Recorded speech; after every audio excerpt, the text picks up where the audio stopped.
Informs, the largest association for the decision and data sciences, provides the following audio content to journalists for their use in reporting with proper attribution. What follows are 4 questions and responses from Pelin Pekgun. She's an associate professor of management science at the Moore School of Business at the University of South Carolina. She's also a member of Informs. Question 1. What are the primary drivers in general behind the inflationary challenges America's facing right now? We are currently seeing the highest inflation rates in America in almost 4 decades, as reflected in the prices of food, gasoline, consumer goods, and others. So what is driving this? On one hand, we see a significant shortage in supply with the ongoing COVID-19 pandemic due to continuing disruptions in global supply chains, factory shutdowns, logistics challenges, labor shortages, and increasing energy prices and production costs. On the other hand, consumer demand has spiked sharply beyond expectations as local economies reopened. So it is this mismatch between the spiking consumer demand and the available supply that is driving the prices up. Question 2. What are the primary factors companies and marketers are considering when setting prices right now?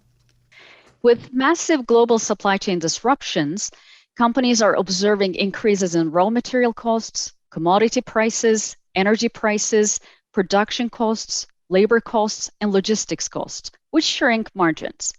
Given a limited supply to match the increase in demand, the natural reaction of companies is to increase their prices to remain profitable.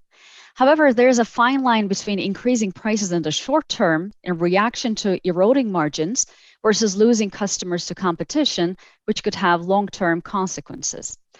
Unfortunately, most supply chains were not prepared for a disruption of this magnitude, and many sellers did not have the right tools in place to determine what price increases would be fair.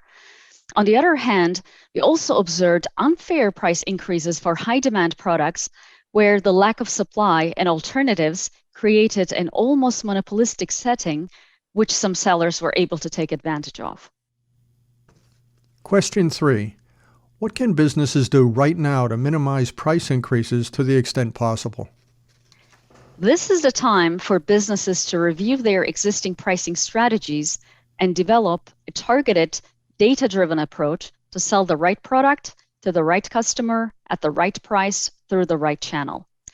Given the availability of rich data and sophisticated systems, businesses can utilize data and analytics to understand not only past customer preferences and behavior, but also changing trends over time. Estimating and predicting how customers will react to price increases is a critical input to be able to set optimal prices. Not all customers will have the same willingness to pay or react the same to price increases, though. So it is also important to segment customers and customize offerings and prices by customer segment. Question 4. What tools and systems are available to businesses to best arrive at fair prices for both the consumer and the seller? First, this pandemic showed us the importance of building more resilient supply chains that are better prepared against major disruptions. Systems that provide better visibility at all stages of the supply chain, such as Industry 4.0 technologies, systems that enable better communication and collaborative planning across supply chain partners, designing effective contracts that provide stronger strategic partnerships with risk sharing between supply chain partners, and finally building some redundancy into the supply chain with a diverse supplier base and additional safety stocks would help reduce the impact of major disruptions, which in turn would improve the supply availability and reflect on the prices. Second, utilizing tools that facilitate data-driven decision-making with descriptive, predictive, and prescriptive analytics would help sellers understand demand patterns over time and come up with optimal prices as a function of cost inputs, available supply, demand forecasts, price elasticity, and competitor prices. Such an approach would not only help businesses arrive at fair tactical price changes, but also devise effective long-term pricing strategies. Please see the audio content release posted alongside this clip for attributions, soundbite length, and transcriptions.